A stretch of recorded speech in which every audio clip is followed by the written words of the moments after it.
السلام عليكم، ودعكم لايك للفيديو واشتراككم في القناة تشجيعا لنا للمزيد من العطاء والتألق. هناك اعتقاد قديم يعتبر أن صفار البيض يزيد من نسبة الكوليسترول في الجسم، ودراسات جديدة أشارت إلى أن الكوليسترول الطبيعي الذي ينتجه الجسم ينخفض معدل إنتاجه عند حصول الجسم على حاجة من الكوليسترول من الطعام.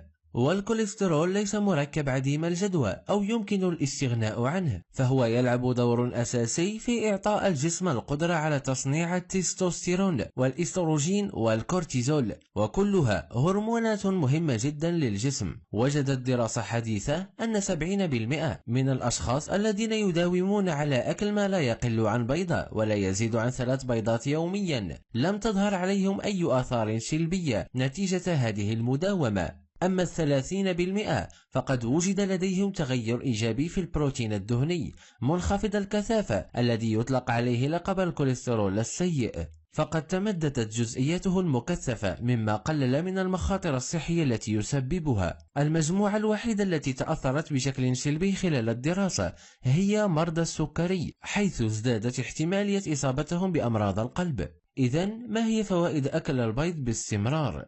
أولا، يزودنا البيض بنوعية ممتازة من البروتين بالإضافة إلى الكولين، وهو من المواد الأساسية المغذية للجسم والتي يجهلها أغلب الناس على الرغم من دورها الحيوي في وظائف الدماغ.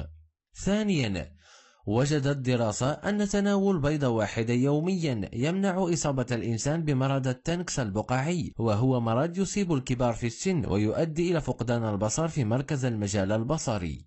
ثالثا، المداومة على أكل البيض تحافظ على صحة الشعر والأظافر، نظرا لأن البيض غني بالكبريت وبتشكيلة واسعة من الفيتامينات والمعادن. رابعا، أكل البيض بشكل يومي أمر ضروري بالنسبة للمرأة الحامل، لأن البيض أفضل مصدر للكولين، وكما قلنا فالكولين له دور حيوي في وظائف الدماغ. وبالنسبة للجنين فدوره أعظم، حيث يساعد في عملية نمو الدماغ، ناهيك عن أنه يقلل من احتمالية إصابة الجنين بالاضطرابات العقلية ومتلازمة داون، ويقلل من احتمالية الإصابة بالخرف عند الكبر. خامسا، مضادات الأكسدة الموجودة في البيض تساعد على تقليل احتمالية إصابة الإنسان بالسرطان وبأمراض القلب.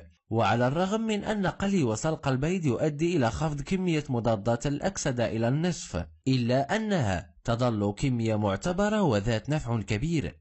سادسا، أفادت دراسة في سنة 2009 أن البروتين الموجود في البيض من الممكن أن يقلل من مستوى ضغط الدم، وبالتالي يقلل من احتمالية الإصابة بأمراض القلب. شكرا لكم على المتابعة، فلا تنسوا الاشتراك في قناتنا الاحتياطية ورابطها في صندوق الوصف، ولا تنسوا كذلك دعم المقطع بلايك واشتراك في القناة. والسلام عليكم.